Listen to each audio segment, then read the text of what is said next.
I want to talk a little bit about the donor pipeline because it's a topic that I don't know, people don't seem to talk about it that much. I don't know why. Probably because if you're sitting like in a major donor conference, why would you talk about the pipeline? And I'm like, oh, that's where you get the major donors. I was thinking about the foundation and your asset, acquiring assets and giving of assets thing. What's the pipeline for the foundation? Well, it's the donors that come in through the whole giving channel. And it's another way to give.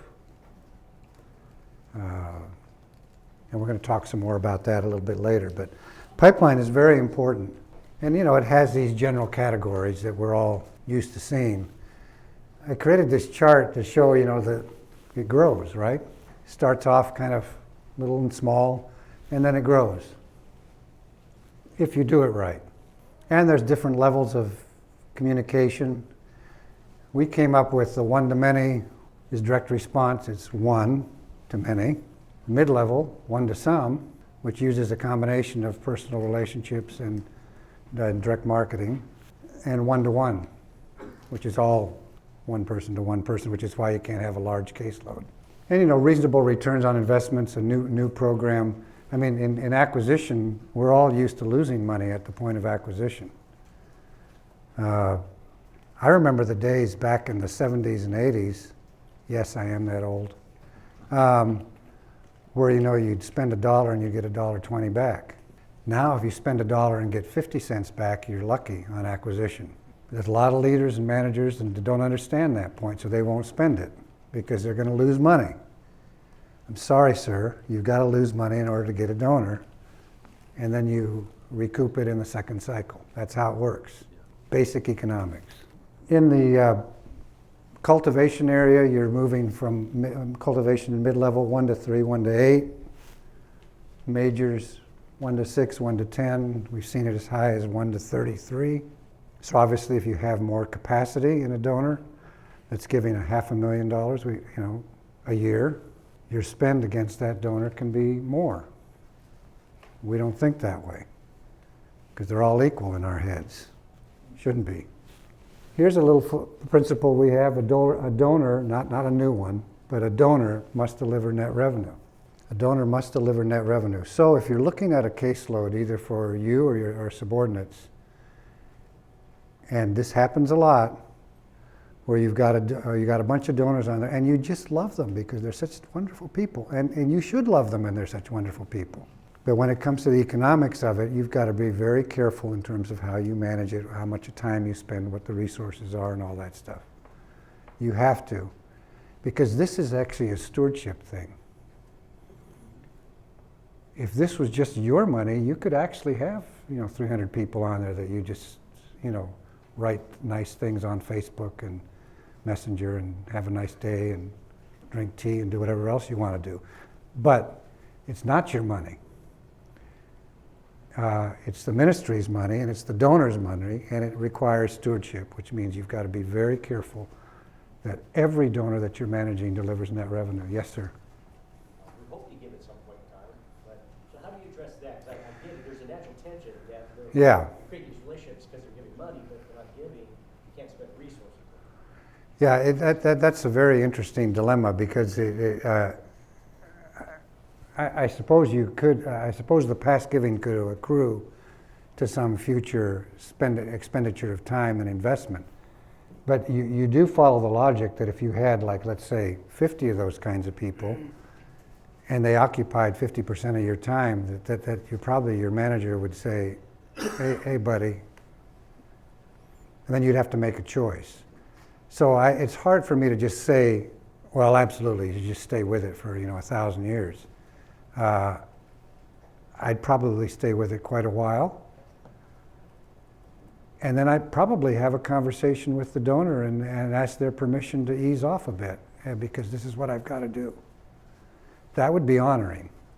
Now, the other thing that's true, and this also happens, I've seen a number of these situations where A donor's now explained to you that he's going through a divorce, or he's got a health problem, or she's got this going on, and the kids are going to college, and we've had a business downturn or whatever, and we're not going to be able to give this year.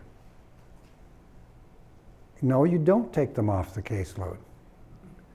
No, you don't stop talking to them. You treat them as a full member and partner, and you just keep going, because that's the right thing to do. And when you put the goals down for that person, you put 0, when last year it was 15, and your manager needs to just own that and get on with it.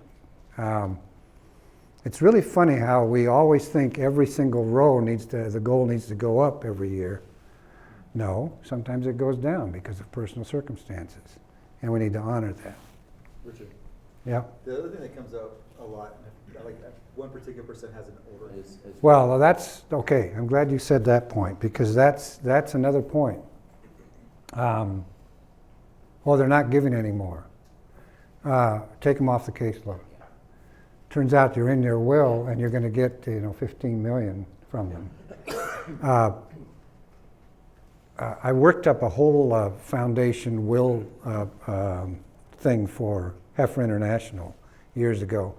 And one of the things I discovered was that it's like in the year or two before the person dies, they change the will. And you would see all these situations where where we just went with the current giving, made all these decisions over here, and messed up the future.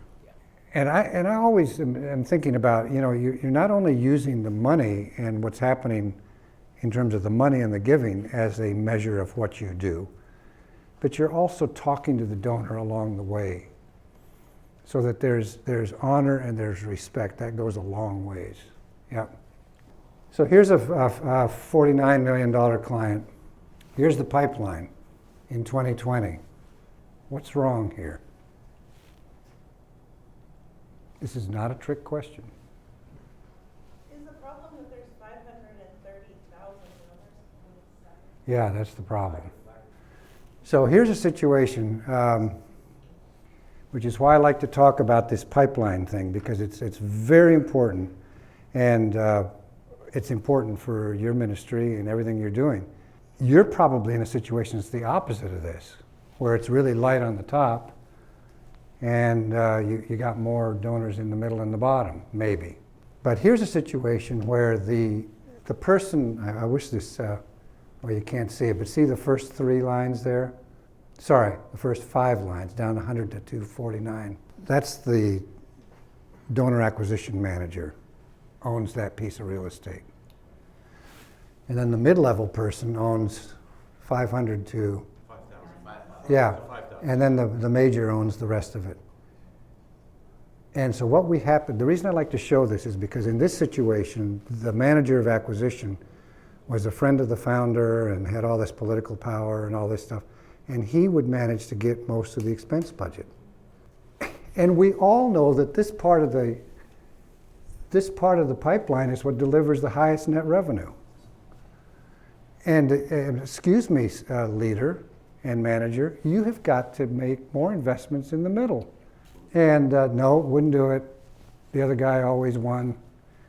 It was a terrible situation.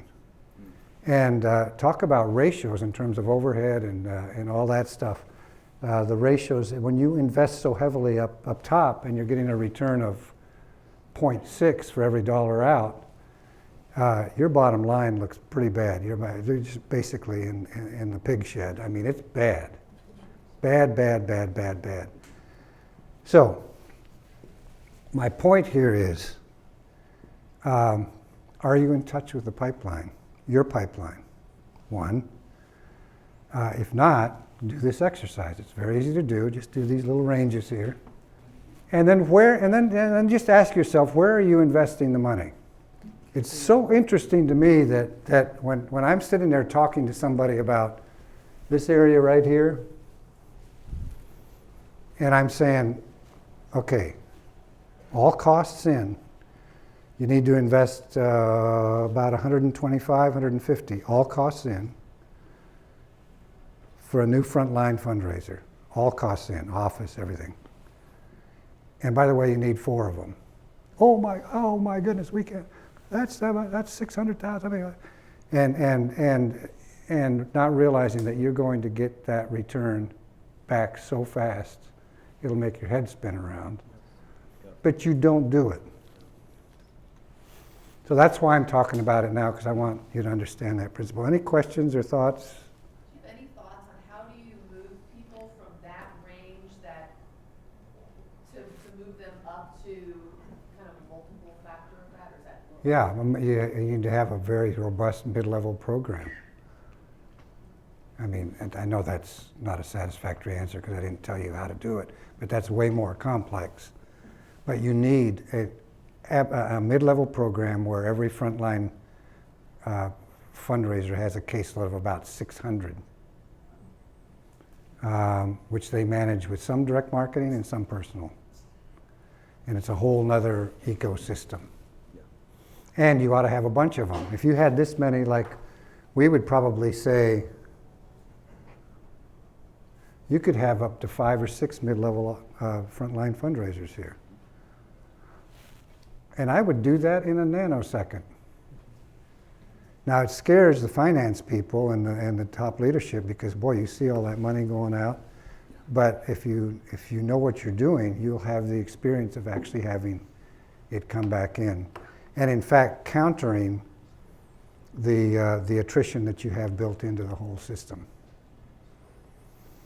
I just got one of our people in Barcelona, because we have some stuff going on in there, Veritus does, wrote me, I just got it this morning, and he said, you'll be happy to know for this client, value attrition changed from 50% to 11% in 1 year. Well, if you take that value alone, it's worth the money they're giving to Veritus, it's worth the money they're giving to the guy and everybody else, and we're just doing great. This is what happens when you pay attention to donors. And so all of this big monologue to say, watch that you're investing proportionately in the pipeline. So if you get the report, look at it, and then say to yourself, well, how much money am I investing here, here, here, and then start influencing towards, if you can, towards a different kind of investment and more investment in the areas that generate net revenue. That's the whole point.